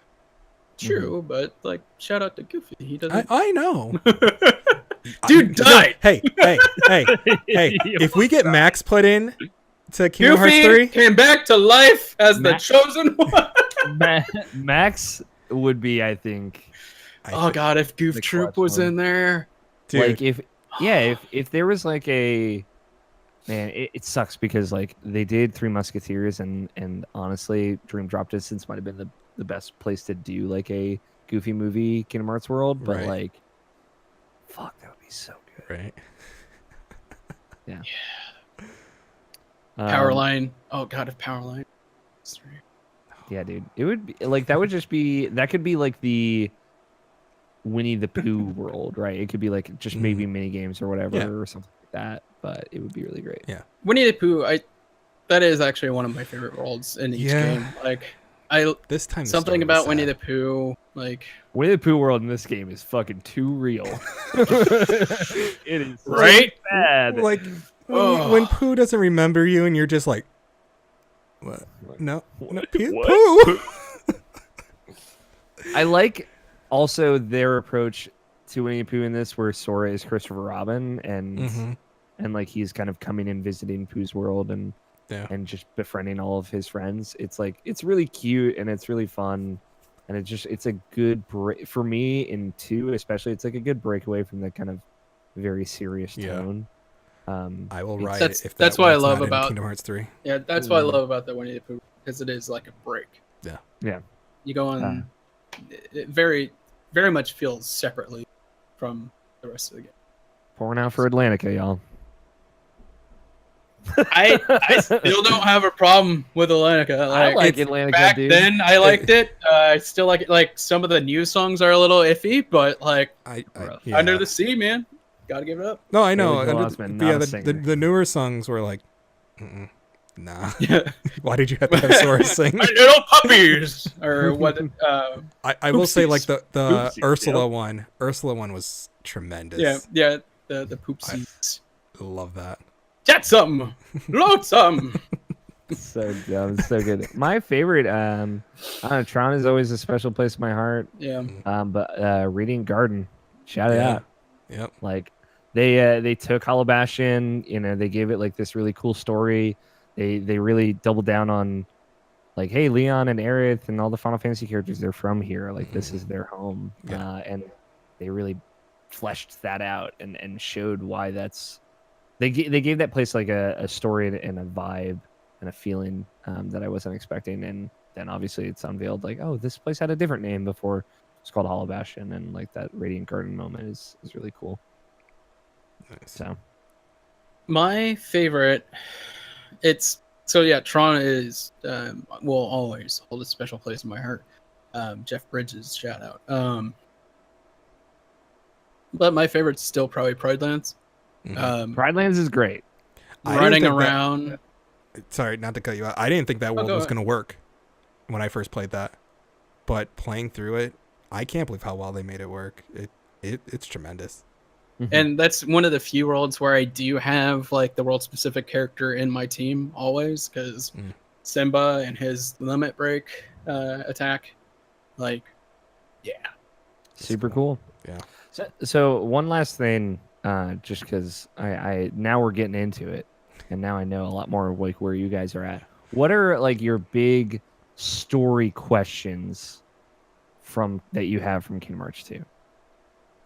So I have one that I was thinking okay. about. It's something we touched on in Kingdom Hearts 1 in our first episode. And if it's actually revealed in the later games, I don't want you to say what it is, but how did Kairi get to Radiant Garden as a kid? Because her grandmother is there. I guess I can't tell you. Okay. A better question that you should ask is how did Kairi get to Destiny Islands? Well, Mhm. yeah, that's fair. But, But yeah, that will be touched on in Birth by Sleep. okay. so. Okay, cool. Because that always like, wait a minute, we didn't even talk about Yeah. I mean, I feel like they say it in Kingdom Hearts 1, but just to be safe, we'll wait until after Birth by Sleep. And The only thing that happens in Kingdom Hearts 1 is like she remembers like with her grandma reading to her, but it's never actually said. yeah, the thing is, I would say is Kairi is a princess of heart that Right. is established in Kingdom Hearts 1. I feel like any questions I have are just going to be somewhat answered, so I don't know if I have any Right. questions right now. I'm sure Birth by Sleep will answer some of them, and then I'll have a lot more questions after Dream Drop Distance. Oh yeah, I mean, Dream Drop Distance is like we're all trying to figure this out together. I'm gonna have to play through Dream Drop Distance again. Yeah. With you guys because it's been about a year and a half since I played it, and I gotta be ready for the questions from that. I'm trying to think. I feel like the most confusing stuff is like what is Naminé, which they answer. Oh, that was going to be my question. Like, for Namine, like, what happened to her, like, between that time of like when we saw her with Riku and everything, and then to the end, like, did they destroy her? I forgot if they said they actually destroyed her, or that's how she became a part of Kairi at the end, like. Or... So yeah, she just left, but she can travel. As far as I know, she can travel between like the lanes of darkness that the organization members use. So like the big thing about that, because they never really explain this.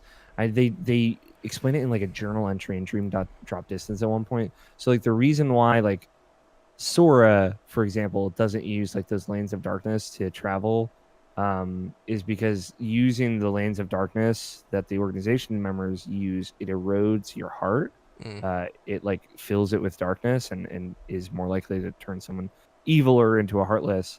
The organization members don't have hearts, so it doesn't erode their hearts. But more so, because we learn more about that as things go on, they had the reason they wear those cloaks is because they protect them from being eroded by using those lanes. But Namine can kind of freely travel between them because she doesn't have a heart. So that's why she can access them and use them. And now we're actually talking about it. I have a question. When was Namine? When did she come into existence? Because if Sora had Kairi's heart and then transferred it over to Kairi. So when Sora became a Heartless, he created two nobodies. One was Roxas, one was Namine. His body literally split in two and became two different nobodies, because it's like the body's the leftover part. And then, this will be important, so I'm just really reiterating. It is very important to know that when Sora came back into being from being a Heartless, like that was kind of like a new body. It's like a new shape. I know that sounds weird. Like there is a reason for it, but it's like his true form. It's like his heart took its true form of his body. Right, because like he was a Heartless at that point. Like he didn't get his body back because Roxas is out in the ether. Yeah, he didn't get his body back. Roxas still was existing. He became his body again through the power of like Namine's light, basically clearing the darkness off his heart, and his heart transformed back into his body. That's really important for a stupid reason. Dear God. Can't wait. Dream Drop Distance, y'all. It makes things fucking weird. No. A similar thing happened to Riku, and also very important. So yeah, again. I know you guys are like thinking about how is that important? Why would that be important? No, There's so many. Like, what do you mean, Riku? Like he was never Heartless, and like, oh, what's going on? So now there's a scene in my head though, of when you say it involves Riku. That scene that was in that what was it, the E3 trailer, where Riku's sitting next to. So that's clone Riku. See, he's looking at replica Riku. Okay, replica Riku. Okay, so never mind. That's like a separate thing. Okay. I don't know. That's me. I have no idea what the fuck's going on in that scene, but it's a great scene to put into a trailer. I'll say that much. No, because like Ansem took over Riku's body, and he technically lost his body, right, and fell into darkness. It happened to him in a different way. So but Riku has a nobody? He didn't create a nobody because like that whole thing went out differently. Ansem took over his body, pretty much. Okay. Ansem. Xehanort. Xehanort's Heartless. It's, everybody. Quote unquote Xehanort's Heartless. Those awkward conversations in this game where Sora's like, Ansem, I mean Xehanort's Heartless. And you're like, oh god. Just call him Ansem. We get it. We'll figure it out. It's fine.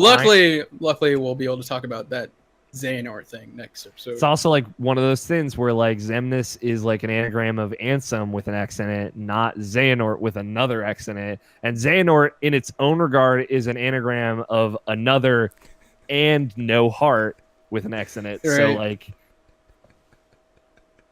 I'm really excited to see if that ever comes into play in Kingdom Hearts 3. Because that's just that dude's name is Xehanort. Right. That's just what his mama called him. My God. Okay, not last question, but close to last question.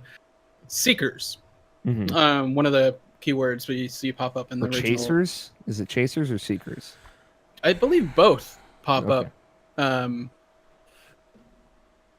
Or maybe it's Dark Seeker that pops up in the original. Ansem is referred to as Ansem Seeker of Darkness.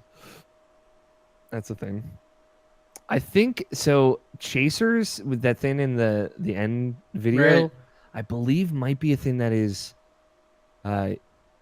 alluded to in Union Cross in the mobile game. So it's like basically from the very old era. Of so- which I am actually playing, so we can talk about. Okay, cool. So I'm not super well versed in Union Cross, but there's some cool stuff that's actually in that Unchained Key or whatever the movie, the 30-minute Yeah, movie. I haven't watched it yet. I'm gonna save that for that episode. Yeah, it's really good. I'll say, like, as far as I know, we watched the 358 movie, and like that's kind of a slog. But that Union Cross thing or whatever it's called is actually really good. I think it's pretty short. That's good. It's really well animated too. But I think that could be a thing that they are setting up to be a part of 3. Because if I don't know how much y'all remember, the very first trailer for Kingdom Hearts 3 Was the two playing chess or whatever. It's Ericus and Xehanort playing chess as children or as teenagers, talking about the Keyblade War. So like we already know flashbacks are a big part of that game, and I think like we still don't really know what happened in the Keyblade War, even to this day. So I think they're setting that up to be a big part of the actual story of Kingdom Hearts 3. So when they reference it in Birth by Sleep, and you're all like, "This seems like it was cool. Why don't you tell me more about it?" And then they don't. It seems like we're getting there. So Right. There's so much. there's so much. And that's good. I got it all up here, man. The thing is, like, 2, I don't feel is like that crazy. I know the No. Ansem stuff is dumb. No, but yeah, I feel like, like- the Ansem stuff, so I don't know. I think it's just like it kind of reminds me a little bit of Star Wars. Like I know there's nothing quite like it in Star Wars, but like the apprentice that betrayed his master and took his master's name and did all of this evil research in his master's name. Like I think that stuff is cool. Obviously, it gets convoluted when those become characters that we have to interact with, and it's like 2 people named Ansem. But I think they did as good a job as I could have wanted by referring to actual Ansem as Ansem the Wise, this well-regarded person. He looks like this, he acts like this, and then Ansem Seeker of Darkness, like having them pretty separate. So I have a question for you both. It's not about Kingdom Hearts 2, but it's for the future. So we have Kingdom Hearts Final Mix, Kingdom Hearts 2 Final Mix. Do you think Kingdom Hearts 3 will get a final mix, or do you think this is all the story they're going to put in there and that's I it? think didn't they already touch on saying that they might do DLC? I think they want to. Yeah. Yeah. So But even with DLC, it's like, would it be a final mix in a way? I think they will, because look at 15. 15 had a re-release Royal Edition, and there's still another year of content coming for that game past man. that. Mm-hmm. So there will probably be another edition of Final Fantasy 15. So I hope they don't go that exact route with Kingdom Hearts 3, because I would love just a bookend on this.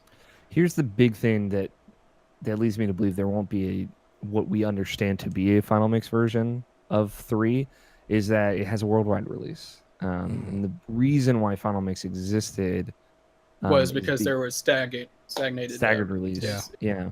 Because the big part of final mix, because it would come out in Japan, then they would get additional content and come out in for America. the US, and then bring that additional content with a little bit more content for Japan. Yeah, obviously they went above and beyond with Kingdom Hearts 2 Final Mix, but there is a very specific reason for that, and they were like, at some point Square Enix was like, Kingdom Hearts 2 did so well. I was listening to Easy Allies podcast recently because in July the NPD charts came out, and the #1 game was Octopath Traveler. The last time a JRPG was #1 on NPD was March of 2005, right, when Kingdom Hearts 2 came out. So like Kingdom Hearts 2 did like really well in North America. They probably threw a bunch of money at them and said, "Hey, we're gonna make this into a universe, and you're gonna be able to make a bunch more games." So they got the opportunity to add all this stuff to set up this universe in Final Mix for 2. So And we're gonna let you wait 10 years before you release Kingdom Hearts 3. So don't worry. because we're gonna lock Nomura in the Final Fantasy Versus 13 basement. He won't be able to do anything else.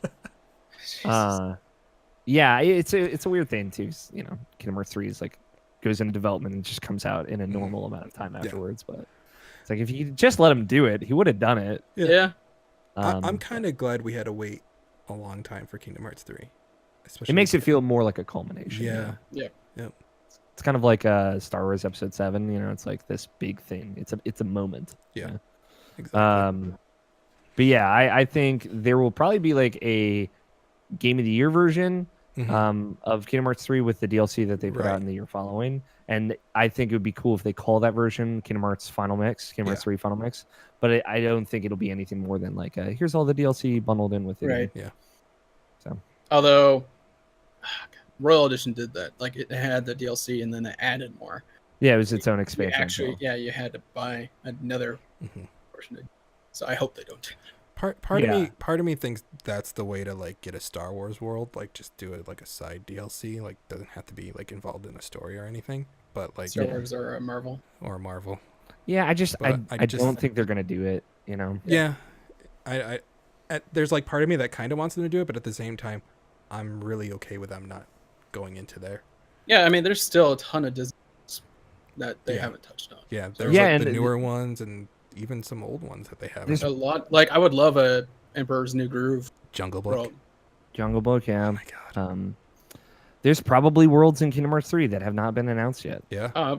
There definitely has to be because we've only seen a few. I'm really excited. Pirates. Like even though like I wasn't a big like Tangled fan or even like Frozen fan, I'm really excited to see these worlds because they look so beautiful through the trailers.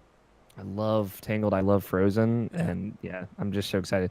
And again, I was the person shouting from the rooftops. Like I was so excited when Pirates came back because I wanted them to get a second crack at Pirates. And it looks like we're gonna get Davy Jones this time, where it's like that's that was awesome. Man. What they showed was that rolls in. Yeah. Stuff. Yeah, which looks amazing. If they do like both the stories rolled up into one, I think that'd be really cool. They have a lot of material to work with. And arguably that those first 3 Pirates movies are the only good ones. So. Yeah, I hope they don't touch on the new one. No. Yeah. Have y'all watched that trailer? Because he's like going in and out of the water in a ship combat. It's buck wild, man. Video games. Oh my god. Kingdom Hearts. Kingdom Hearts is great. So before we wrap up, Alex, let's get the Nort Report. As far as Kingdom Hearts 2, where are we at? You know, if you take a good long look at Zigbar, size, Sykes, motherfucker's been Norted. I can tell you that much. We don't know it yet, but they knew it then. So a question I always had, Ansem the Wise's eyes. Very similar. Very similar. I think. Remind me that I have a question about Ansem the Wise after this. Okay. My thing is, I think part of that could be that the eyes could be, they are different is the thing. Like Ansem has like far more orange eyes, whereas orange Xehanort has more yellowish eyes. I wonder if like that is just indicative of like someone with a really strong heart, which obviously we know Ansem the Wise has a very strong heart. He was exposed to darkness for years and years. And there's that moment where he takes off his mask and like darkness is like pouring off of his face, which like his armor and his uniform is also like the robes that it protects him from being eroded by darkness. But he spent so much time in that darkness. Like you got to wonder if that had an effect on him. Maybe that's what turned his eyes yellow. Or more golden orange. Yeah. I don't know. I like that could just be theming of like these two characters that are so intricately bound to one another, like have this similarity between them. It's a good question. Maybe they will get into that in 3. So we have Zigbar, Sykes, Zenmus, and Ansem. Yeah. I mean, There is something happened to Luxord. That's all I'm gonna say, man. Y'all watch that Pirates trailer. He's in it. He's been Norted. I don't know. I gotta wonder when all this Nording happens. But we will have kind of a clear idea of who didn't get Norted in Dream Drop Distance. Okay. So there's your little tease. What's your question, Jake? Was the darkness what gave Anson the Wise a tan when he had the mask on? I like to hope so. Because I'm like, when he took that mask off, I'm like, he's a lot whiter than what he was. Another thing, a couple other little things. What's cool, like the opening scene with Roxas and Xemnas, where he says he's been to see him. That's right after the extra boss fight in Kingdom Hearts 1 Final Mix. Mm-hmm. Right. Yep. Fight Xemnas. That is when he goes to see Roxas and says, "I've been to see him." Yeah. It's the first time Xemnas meets Sora, Which is awesome. which is super cool. Yeah. And that beach, the beach that's on the edge of the Realm of Darkness, is the same ocean that is on Destiny Islands. Yep. That this game is the game that kind of tells us that, but Yeah, right at the end, one ocean. yeah. It is also like just reiterating how close to darkness that world is, the world of darkness and the land of darkness. So, yeah, I don't know. I think that's cool. I love the kind of duality of that. That a lot of the images that we're gonna see of Xehanort in the next couple of games is him standing on the Destiny Islands beach, looking out at the ocean, that same ocean. And a lot of the imagery we've already seen is the ocean on the edge of darkness looking out to Destiny Islands somewhere in the distance. So, Right, and I guess like once you know like that's a shared ocean, really, it makes sense that Destiny Island was taken by the darkness. And one of the first worlds, and he says this world has been connected. Yeah. It's all connected. So Nice. Awesome. Kingdom Hearts is so good. Oh my guys. god. Yep. It is. There's so Just much get better. There's so much to it, but you know what? Just like Destiny in a way, it's like there's a lot of lore and a lot of backstory. Please don't like in Kingdom Hearts Destiny. I did it. Kingdom Hearts actually tells you the lore. Please and thank you. You gotta read it. You gotta read Destiny's lore. Yeah, I gotta open up my internet browser and my phone browser. You know they actually have it in Destiny 2 Forsaken. I was like taken aback at that. There's like little lore. like it stories actually in there. like has like the card like some stuff. No, There's- like, you there's can a go into lot. the menu and read like these little stories from But Destiny lore in the game. It's I- like only took I like, haven't what, read 'em 4 or all, 5 but- years. I haven't read them all, but there's a lot of good stuff in that lore. But you want to know about Aldrin Sov, man? I can tell you. God, put him in the ground. Put Yeah. it in the ground. Thank you again, Alex, for Yes. joining us on this Oh, series. this is like a highlight of my month every month. Thank you guys so much. Like, yeah, this series would not be what it is without you here with us talking about this, because mostly Jake and I are oblivious to. I gotta be your lore guy, man. And you are. I got the Nort Report You are- filed away. No. You Report. you are our Jiminy. Your journal on your journey. Jake, thanks again for coming. I'm loving this book club limited edition. We're enjoying it so much we decided we're gonna start working on a new limited edition once this one Yeah. wraps up. Metal Gear Solid. I'll Nope. be there, guys. Nope. It's a lot better series. If you want to do Metal Gear Solid, Alex, we just need Dude, to find a third. Legit. Sign me up, man. We just need to find a third person to do that. Put Mike I'm on. down. Mike needs to be on. Actually, no, he's on the next one. Never mind. I don't know if he would enjoy Metal Gear Solid anyways. Just tell Mike he's a coward for not playing Kingdom Hearts with us. We're, by the way, No, but- we already told Mike he's going to be on for our yeah, wrap up he'll episode. be on January's episode. Which will be okay, where I do my lore recap. Yeah. yeah. January, I've shifted things around to where we're doing a full episode on Key and Unchained, Unicross, all that stuff. So January will be 0.2 / recap, because I figured once we do an episode on 0.2, we're going to want to talk about everything anyways. Mhm. Uh, just- So that's just going to be January 0.2 recap, and Mike will be there. And There will be a separate IP recap, or like kind of like get hype episode Yeah. for Kingdom Hearts 3 as well. So Nice. hopefully we can get one or both of you guys on there. Yeah, Nice. totally. Yeah. Oh, I'm so excited. Cross promotion. Alex, where can they find you? Irrationalpatches.com. It's a website. I'm on there. We just got back from PAX West. We did a whole bunch of stuff there, and we had a great time. I played a lot of Splunky 2. I saw Kingdom Hearts 3 being played right next to it, and we previewed a whole bunch of games. Mike Burgess, our video guy, did a bunch of video previews of it. We recorded a podcast with the fine folks at OK Beast.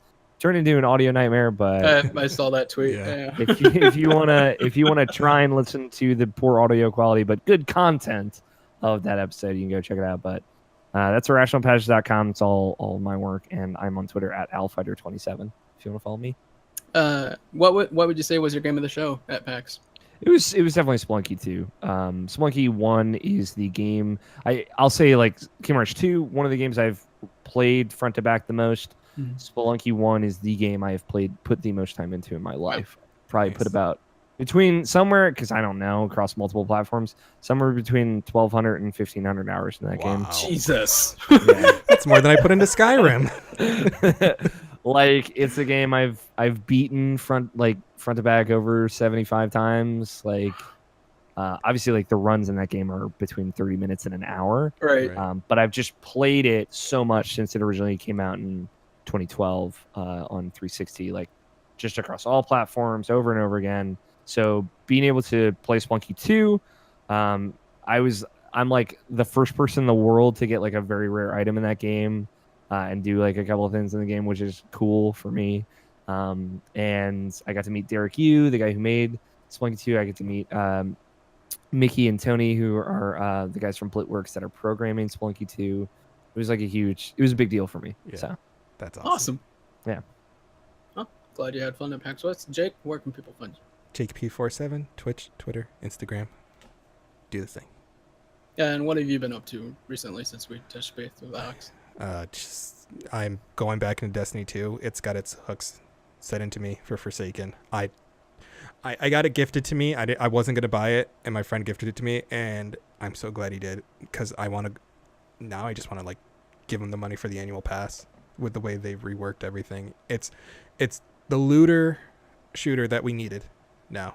You can now grind to, get the exotics. It's not, here's everything right here, and you don't have to come back to this game for years. So they changed a lot.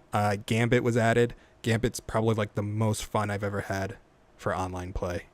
It's really good. Like, it's a clever idea. It's just yeah, it works, and it's like I still play like the quick plays and stuff like that, but Gambit's like, you have to like really think about and be careful what you do, because depositing your motes and doing all that does take an effect, and someone coming in to invade can kill you and you drop all your motes, and like, it sucks when someone kills you when you have 15 motes. But yeah, we're gonna play for sure at some point. And I need a raid group, so whoever's out there. Oh yeah, hit me up.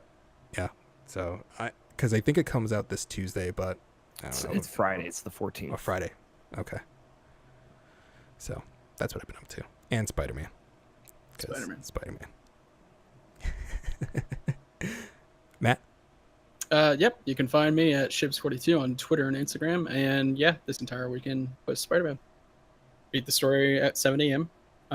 This morning before we recorded. It's like you and Andy Cortez, I think, were both playing till 7 a.m. Yeah, he like did a 10-hour stream. I'm like, no. Well, so all weekend, like I set aside 3 days, put days off together and stuff like that, so I could play the game all weekend. Okay. Around 10 o'clock last night, my fiance is like, really, you're just going to do this all weekend? You're not going to hang out with me at all? Like, all right. I've put in, like, let's say 18 hours at this point in the game between 2 days. I think if I just stay up late and play it tonight, I can finish it, so we can do stuff today, tomorrow, and the next day. So around 3 a.m., I'm still doing all the side stuff, like thinking I can complete it. Last night, I'm like, there's no way I'm going to be able to finish the story and complete the game. So around 3 a.m., I made the decision to finish out the story. I'm not going to discuss about the game because we're waiting until we do our roundup of that, which will probably be next month, realistically. Yeah. Spider-Man. Yep. Spider-Man's. But yeah, seriously, thank you guys for joining us again for Kingdom Hearts Limited Edition. This has been Volume 3. thinking of you wherever you are. Birth by Sleep is next. Next month, guys. Birth by Sleep. Getting into territory that I, myself, and Jake haven't touched on. So excited. I'm ready for raw reactions. Yep. Yes. Thank you, guys. Take it easy. Bye.